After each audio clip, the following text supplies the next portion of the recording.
Hey, what's in the box? What's in the box? Hey everybody, Spectre Senence here with another unboxing with a new wave of X-Wing ships.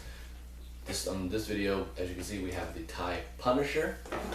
So this is the Imperial ship that has been released. Get a hold of this. Hopefully. Now this is an interesting ship because they already have the TIE Bomber, so they have the ship that comes with a bigger upgrade. For munitions is an interesting venue for the ship, for X-Wing ships. And unlike the K-Wing, this thing can do a K-turn at 4, and pretty straightforward, up to 3 speed forward, can bang softly up to 3, and then 2 hards on the 2, 3, and the 2 is red. So not bad. Definitely much more maneuverable than the K-Wing version of this. Let's uncut here. And get this thing out of here. Take a look at this ship.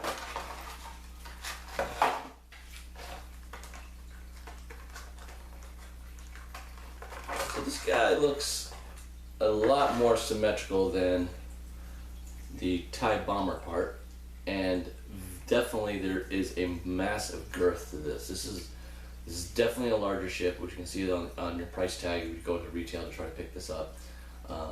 So pretty cool with there. Some very interesting attachments, which obviously show to the heavier munitions on this, but the panels very much like the TIE Advance and the other TIE Bomber.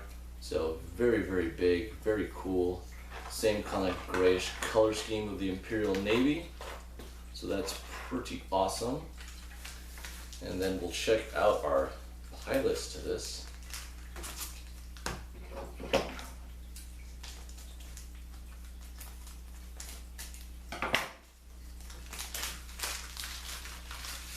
And of course, for the other cardstock from Fantasy Flight, got our dials here, and looks like a new set of bombs, which they do connect together. And we saw the ion bomb if you watch the K-Wing bombing. And it looks like we got some other missile pad tokens to that, and 3 shields. Figuring that's what the bomber has. It does. Alright, so you got the boost action, the ion token, using bombs, the bomb tokens, and the modifications. So a hefty set of cards to this. This one is very interesting though. It's got the use of these new cluster mines that we just saw on the thing like that. So this will change. This is a game changer right here, because just looking at it, that is a lot of bombs. We're kind of almost right behind the ship in a much more wider area. A lot of the other bombs are very delicate right there. Flight paths making them a little bit more difficult to kind of get through. Having all that right there can definitely be put in the way of ships, and they're more than likely going to run over them, and there are 3 of them. So checking the bomb tokens, it's just for 1, because when one of these bomb tokens detonate, the ship then move through or overlap that token, rolls 2 attack dice and suffers all damage, and then discards that token on hits.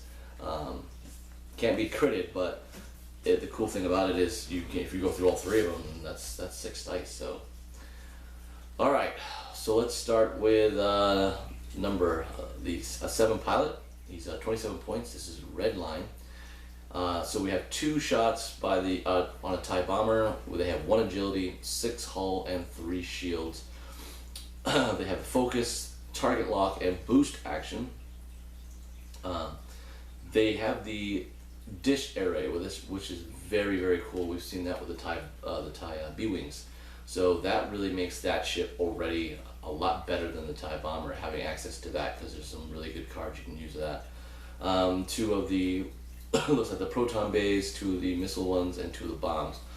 And in red line, you may maintain 2 target locks on the same ship when you acquire a target lock. You may acquire a second lock on that same ship. Wow.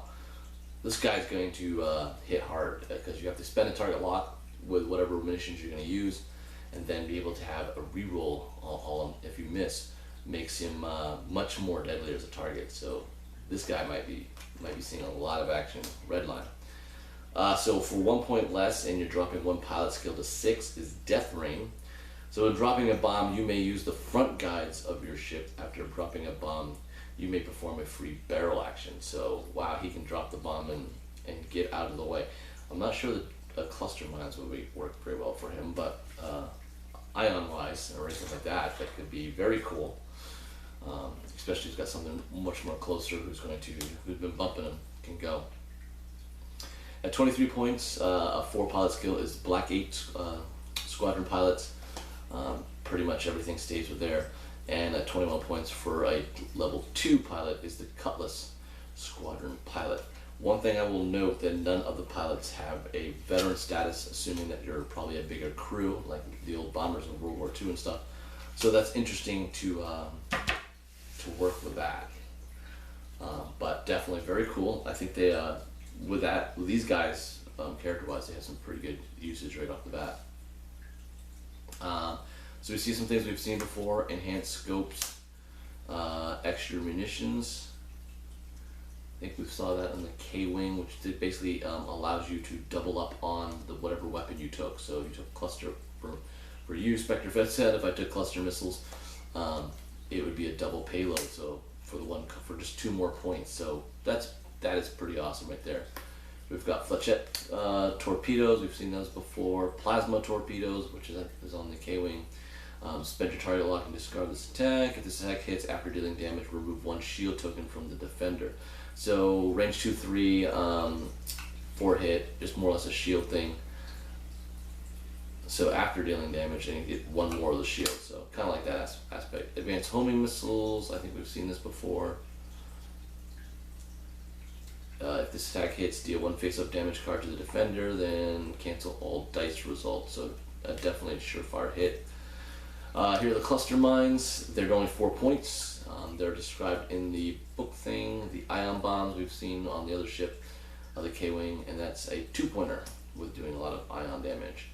And then it's got this twin ion engine Mark II, and it treats all bank maneuvers as green maneuvers. So pretty cool. I think it's this is a ship that can definitely can definitely be a lot more in Imperial ships because of these 3 shields. So against the TIE bomber, you're going to get more firepower out of this ship compared to the TIE bomber, who can sometimes be a little frail if shots do get through. He has a low agility, no shielding, and if anything gets through a critical hit and hit secondary weapons, kind of making the TIE bomber a little bit more useless. The other thing we see, of course, is Redline is more of a surefire hit. He really steps in, and I can see him in turret list because he's going to be a pretty big hitter. So, with cluster missiles that you put on him, and he's expending it, then a target lock already on top of that, there's a good ratio that could be a lot of damage hitting on an enemy ship, especially if you need one ship to definitely go away. One of these TIE bombers can lead the way, and then you have the help from other ships to help take that ship out, making the firepower better. So this definitely brings a lot of firepower to the Imperial. It's still got some good maneuverability, it's got some shielding part of it, and really not bad cost at 27 points being the maximum, 21 being the lowest. You're going to get a lot of it. The only weakness of the ship is it's going to be difficult to do anything too tricky without veteran status on them, but there, of course, you should remember there is a veteran card that you can upgrade on these guys to try to work it out, but that's going to have to get your costs a little bit higher. So very cool, and I hope you guys enjoyed this, and we'll unbox more of these new ships.